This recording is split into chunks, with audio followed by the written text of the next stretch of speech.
UNCC, inspiring Uganda.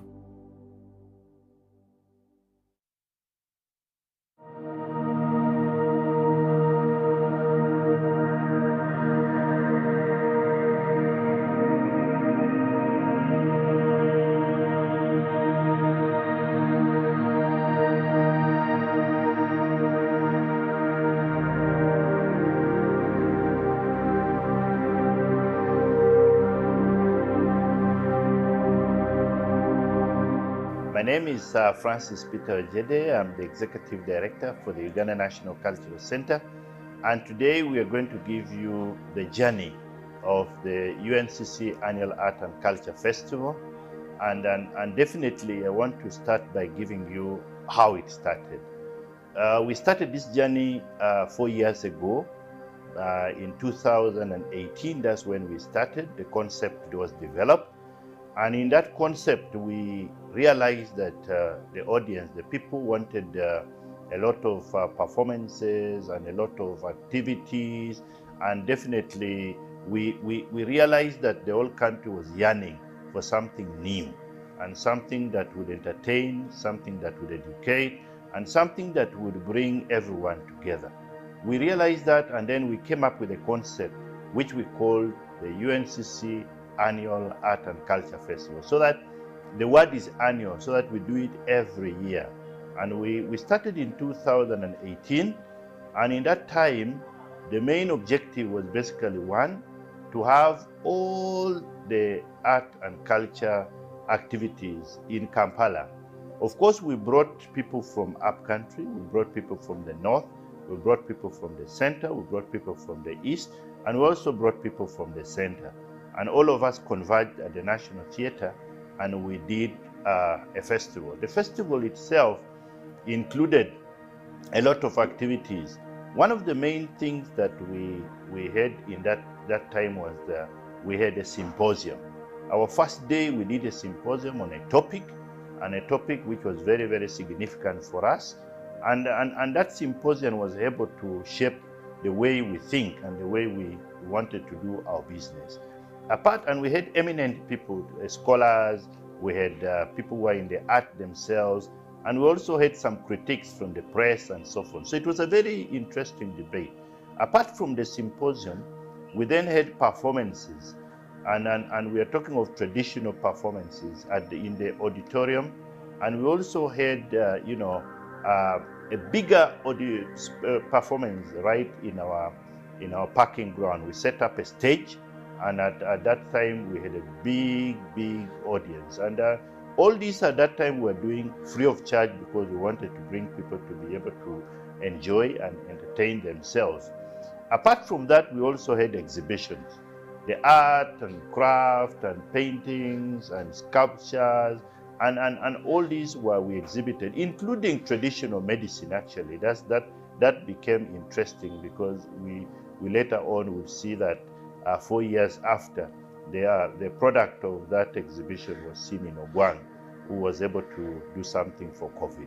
Now, this is what we started, and we would do a 3-day festival. The first day, as I said, there was that element. The second day, we had a lot of performances. And then, of course, the third day, we had more performances where the public was involved. A lot of other artists were involved, big artists and medium-sized artists, and then upcoming artists were all involved in this process. And this helped us to be able to shape the second edition. Now, we learned from the first edition because there were some organizational weaknesses that we realized. And because of those organizational weaknesses, we were able to shape it. We did not have funding, but in the second edition, a lot of other people came in. And they supported us. They supported us both in organization and also in terms of finances and also in terms of logistics. So the second edition, which was in 2019, was actually better. And it was bigger, with a big audience, a big number, and even the quality of production was better. And we had live streaming. So people all over the world were able to listen in, and they were able to perform, and they were able to also. We also had countries like India, our neighbors, Kenya, to participate in this event. The third edition became problematic because of COVID, and we could not do the normal performances that we were doing here. So we did an online, festival.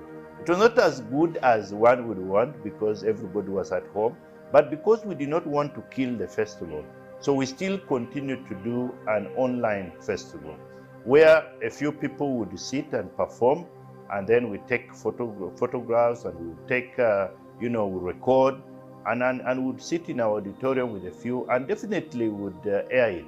And there was live streaming also involved, but there were no people. It was more or less ourselves and later. So there was a gap in that case because the audience was not there. That happened in 2020 and 2021. Now 2022, which is this year, we have planned a big event, and we're calling it the UNCC Annual Art and Culture Festival. And this is the fourth edition. Fourth edition, as you can see, we have had, this is the one which is now going to be number 4. Now, of this fourth edition, we decided, we have been having the other festivals in November, but this particular one, we decided that because Uganda is celebrating her 60th birthday, we chose that because we have also been doing our festivals in November, why don't we, together with Uganda, combine and do the annual UNC's Annual Art and Culture Festival.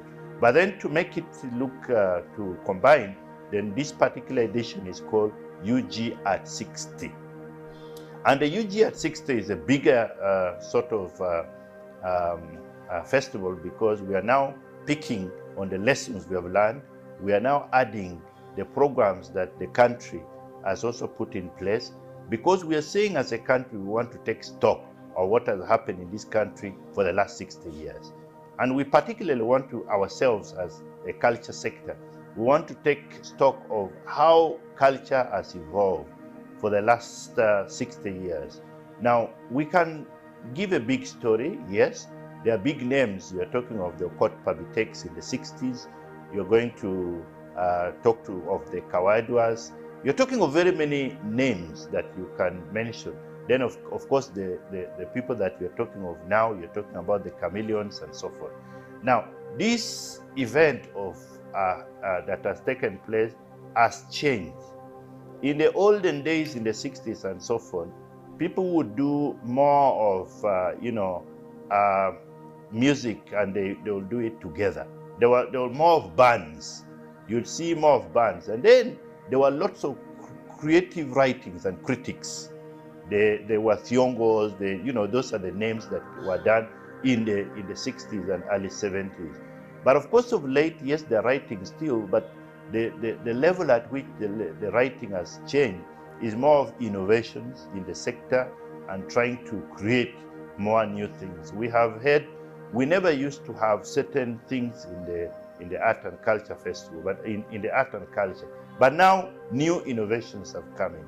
Laws have been made. The creative sector laws have been revised, and some of them we are talking about, if you have your products, you need to protect them, and therefore institutions under Uganda Registration Services Bureau, there are laws that have been put in place to protect our rights. So copyrights have been put in place, and then people are able to earn from whatever they produce. In the olden days, people were willing just to entertain, but now we are looking at the sector as a sector that should also be able to produce money. And that is a change. So you realize that from the 60s, 70s, new things started coming up. But today, as we talk, the art that we're talking about, art and culture, has become one of the biggest things that you can talk about.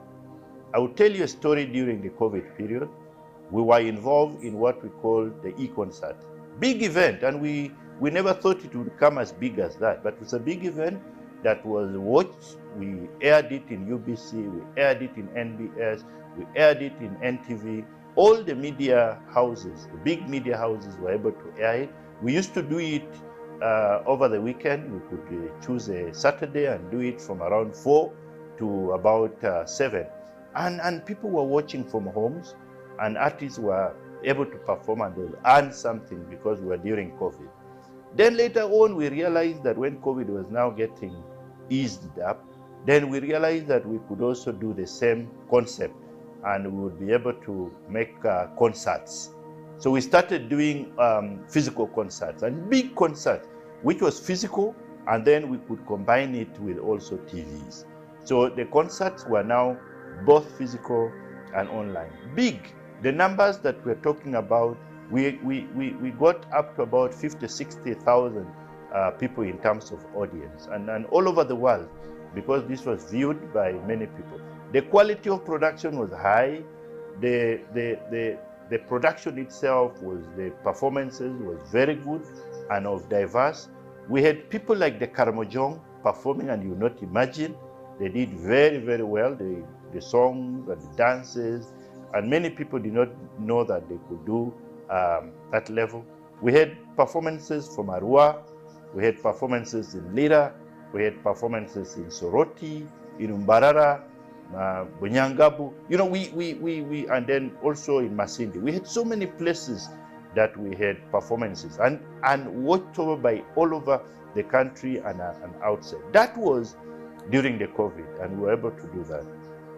Now, as we talk today, we are going to have yet another big event which we're calling the UNCC, the 4th edition of the UNCC Annual Art and Culture Festival.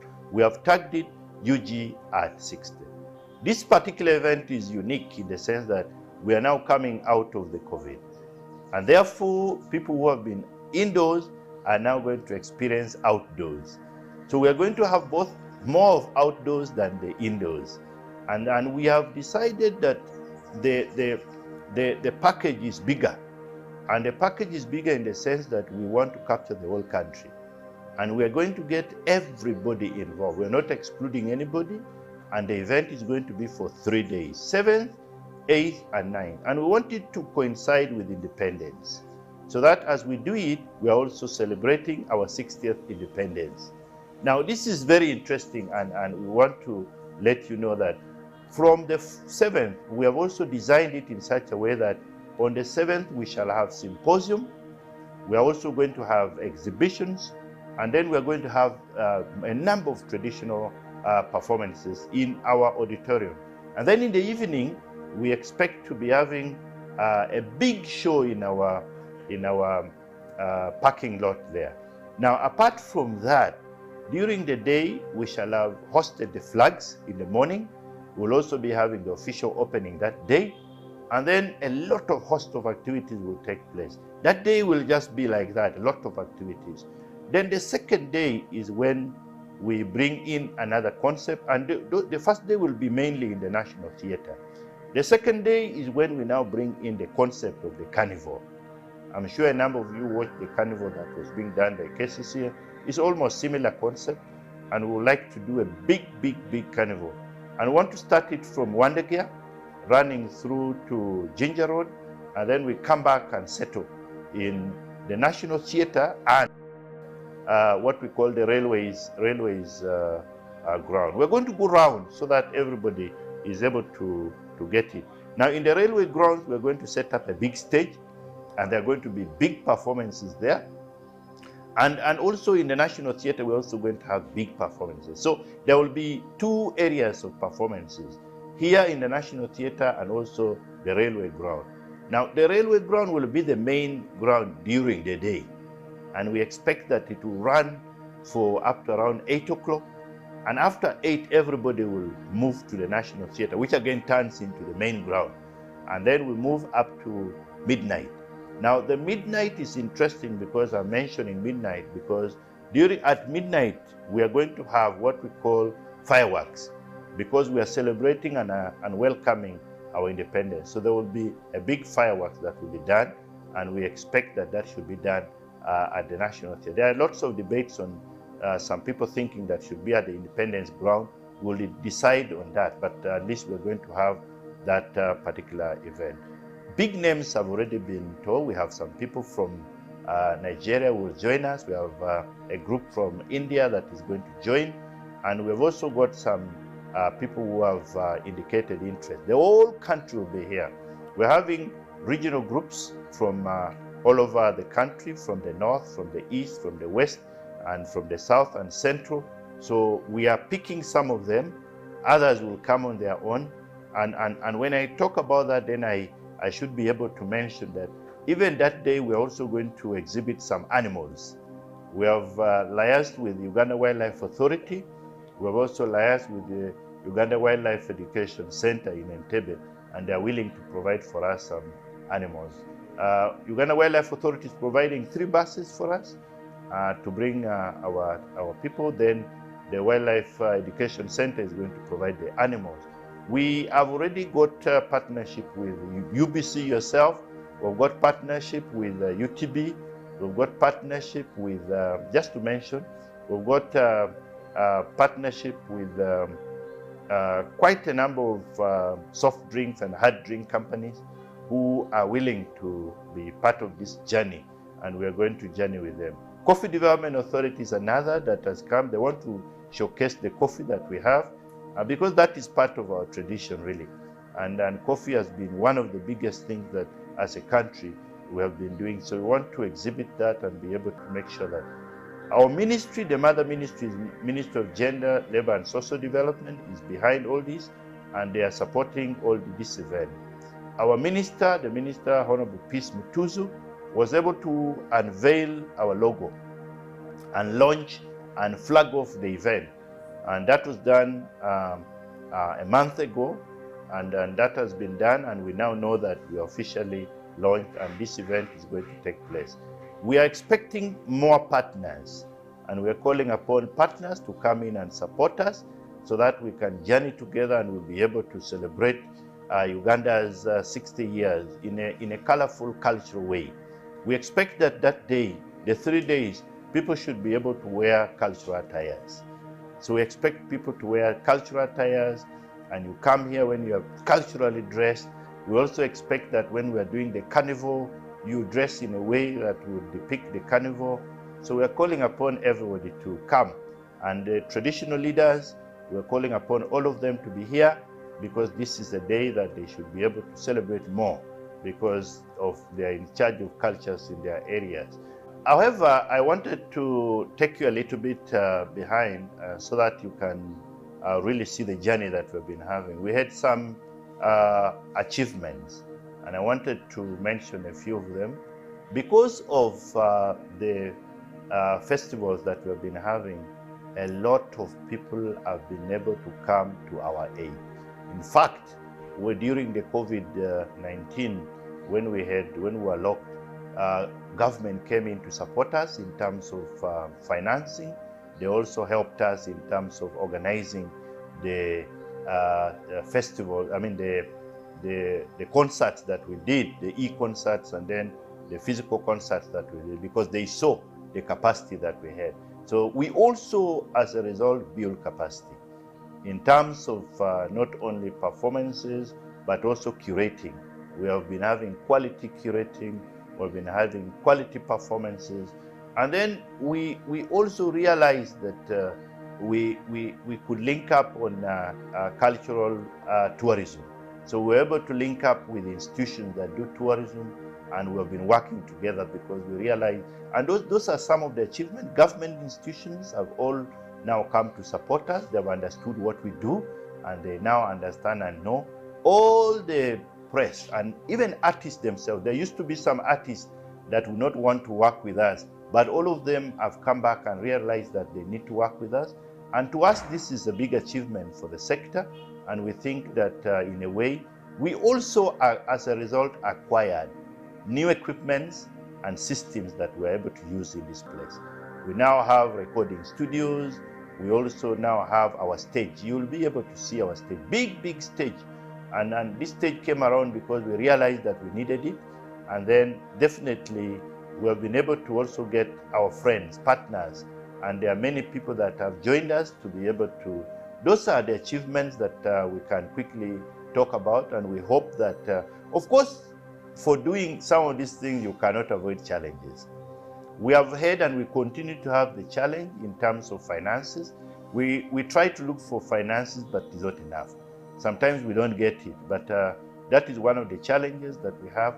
The second challenge that we experience is that some artists are still not willing to work with us. We still lack partnership with some media houses to support us in terms of advertising, in terms of being part of this event. So I think those are the key challenges that we have. The copyright law is still a big challenge because many people fear that when we do their products with the copyright issue, the question of where does it belong is still a challenge. But I think as we go on, we have been able to deal with some of them, and some are still outstanding. As a way forward, I think that our proposition is that come, support, and be part of the fourth edition of the UNCC Annual Art and Culture Festival, which we have dubbed UG at 60, which is going to start on the 7th and run to 8th and 9th. And we're linking it to independence. We want everybody to be a part of this. We know that if you come and you'll be able to be a part of it, we'll sell this country. The country, we are rich, 65 cultures. If we're able to demonstrate these cultures and translate these cultures into money, then this country will be rich. As I said, these cultures can bring a lot of money to the economy. We have all these art and culture activities that we're going to do will be of high value. We're going to add value to them. One of the things that we're going to do is before we start this festival, there are going to be master classes, and therefore there's going to be more of training, and we're going to empower, we're going to enrich, and also we are going to provide costumes. The available costumes that will enable people to be able to do these things professionally. We're going to have professional instructors to be able to support these people to do professional work. And then, of course, as I said, and we're going to provide equipments. We have said that we have a very big stage.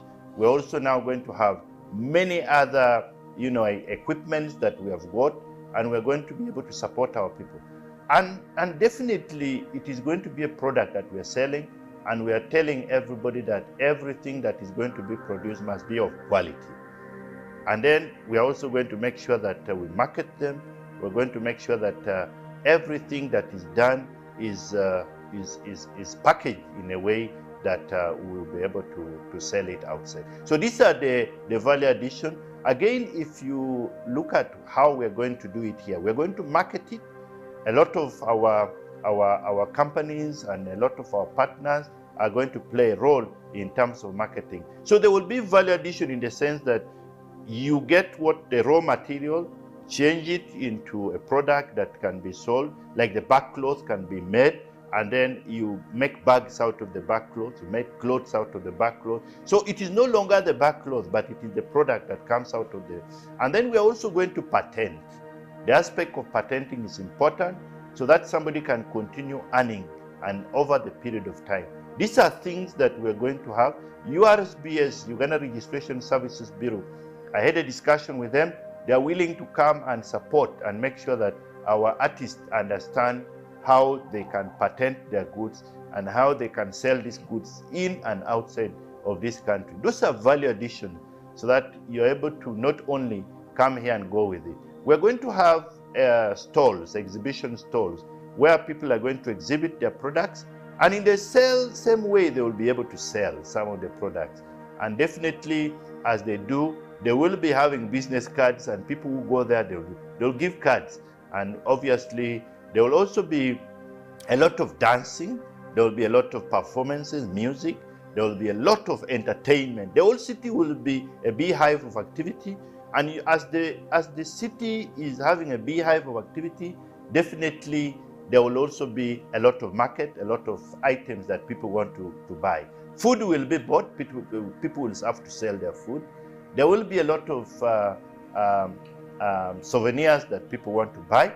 There will be entertainment, music, dance, and drama that will be in town. So definitely the 3 days will be a host of activities. I want to call upon Ugandans, I want to call upon culture-loving people that please come and join us on not only to organize, but also to be part and parcel of this big event.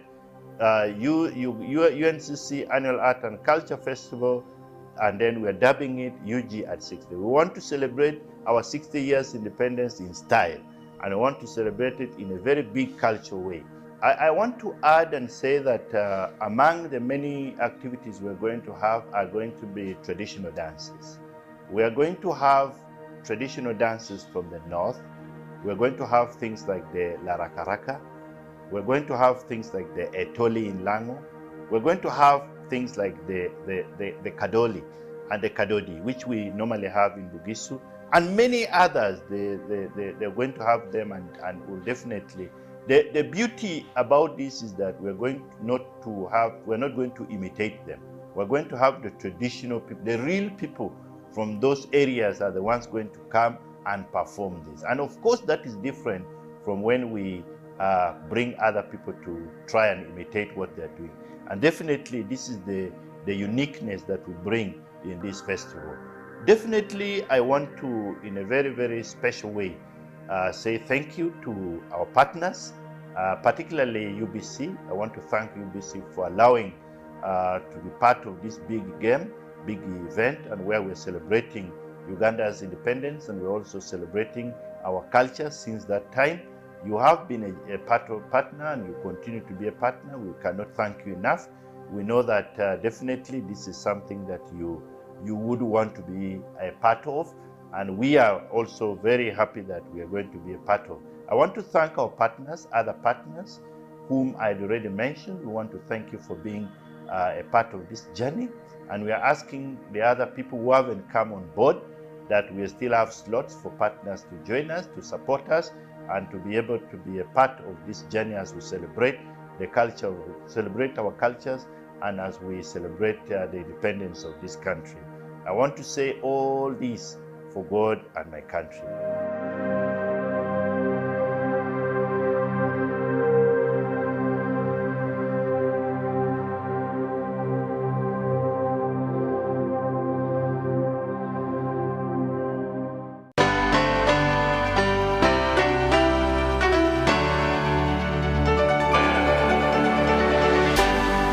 UBC, inspiring Uganda.